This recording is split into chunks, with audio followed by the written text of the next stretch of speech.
control the vertigo.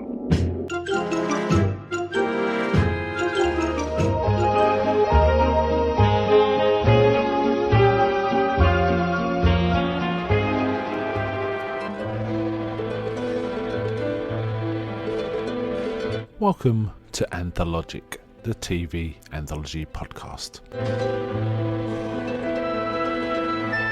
I am your host, Mark.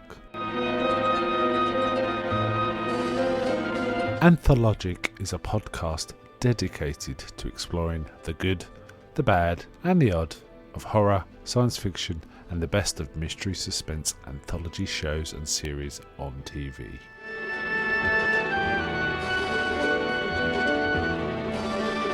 Join me as we slip through the cracks of reality to approach the extremes of experience, where we can peruse the stories and art of a sinister fairground of strange and wonderful rides. And now we go on to the show that is the focus of this particular episode.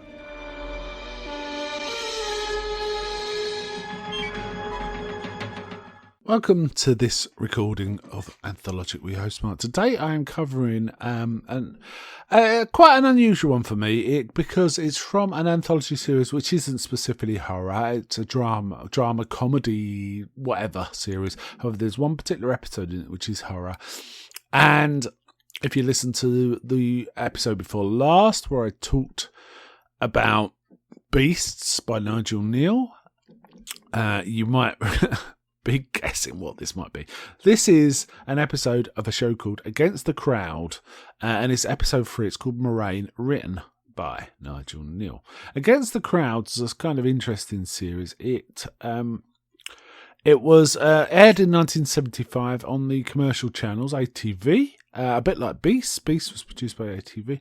It was broadcast between the 13th of July and the 31st of August 1975 on a Sunday evening. 10:15 on a Sunday evening. Interesting show because I think there are only 6 or 7 episodes in all. Let me just double check that. 7 in all. And they kind of vary in terms of the tone. Some are comedy, some are sort of straight drama.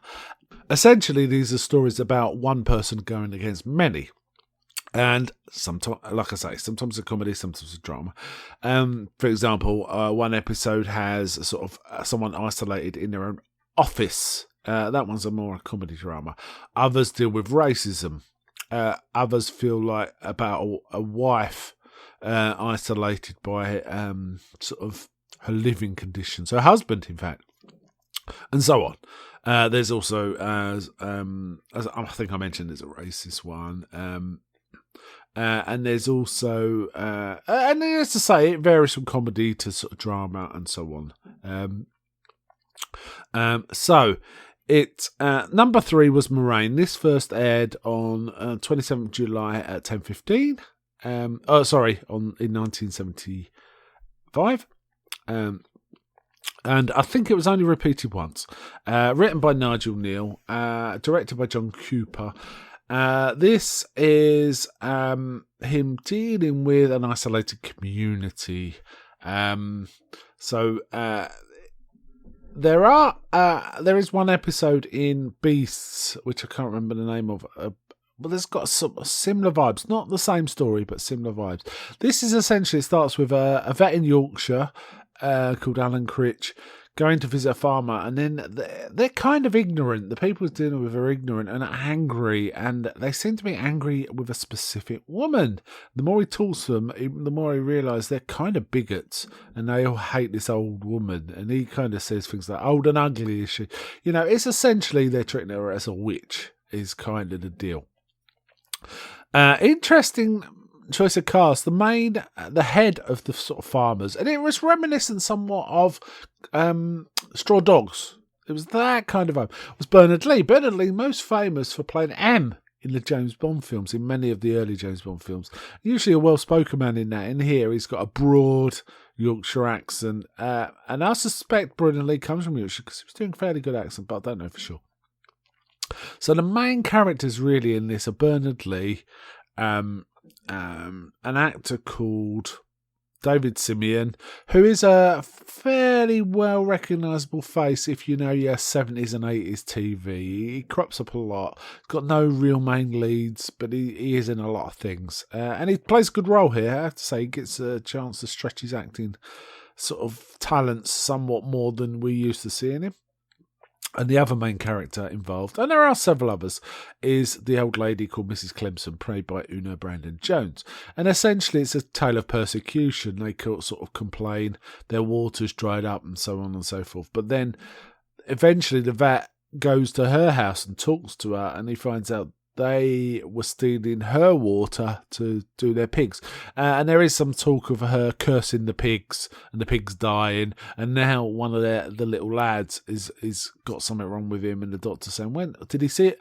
Sorry, the vet says, did he see a doctor? They ask the vet to see him, and he said, well, I'm not qualified. You need a doctor. But he does see him. And I said, yeah, a month ago, and he's not got any better. And he said, well, you need to call him in again. He says, no good. And they kind of suggested he's been cursed by Mrs. Clemson. And it's kind of a big... I mean, the vet's really angry at these people that appear quite bigoted. And eventually he goes to her house and sort of is talking to her, and he finds out she's not. She's kind of being excluded to the point she can't really get food and stuff. And he offers to get some food. She gives him some money, and he goes down to the store and says, I need to get something for myself, and he buys some things. But then the various farmers' hands, the wife of the farmer who runs the local store that he buys from, realises it's actually food for her and goods for her. You know, when he buys flour, that kind of gives away. Are you going to go home to bake? Yeah, it was kind of, that was the intimation. And the mother is distraught about this. She says, you've given me her money, you've doomed me, and all this sort of stuff. And this is going on. And in the end, they kind of work themselves up into a frenzy and go up towards the woman. I have to say, he does visit the woman again, and he finds a little weird stuffed doll, and she starts kind of fixing it, but in an obsessed and weird and quite scary way, and it's quite disconcerting, like she's doing something. You're never quite sure. But it does culminate with the farm hands going up to the house. And I don't want to spoil the specific ending, but tragedy ensues. I believe this is on YouTube, so you can look it up. Against the Crowd, Murrain. Murrain. So this is intimation of conflict, sort of pestilence brought on by themselves, or by, the witch, sort of crossing the witch. So it kind of feels like they're being served some sort of vengeance for how they're treated her. Maybe, right? And Murrain specifically means a fever or an epidemic or a blight. Usually animals, but not always. That's the nature of things. Really well acted, well written. Nigel Neals really delivers here. These are angry, driven characters. Very angry piece of work, this, and quite a good one. And it inspired, apparently, the powers that be to commission Neil to do the whole series, Beasts, which is one of the reasons I want to cover it. I know it's kind of unusual that I'm picking a specific horror one from an anthology series that isn't horror, but I think it was worth discussing this. I have watched it about 3 or 4 times overall, and I enjoy it each time. And I can't quite remember the vibe of it. It's quite unusual. It kind of doesn't quite go where you expect it every time. It kind of switches tack, and it's in an interesting way. And I quite enjoyed it. And I can recommend this one thoroughly. It's got the usual trappings you'd expect from a 70s TV drama. It looks stagey.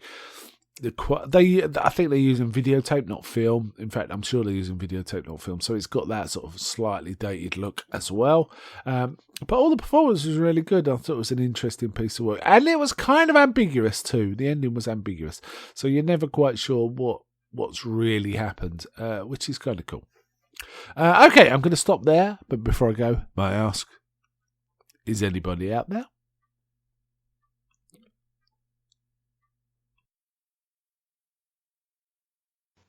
I'm not.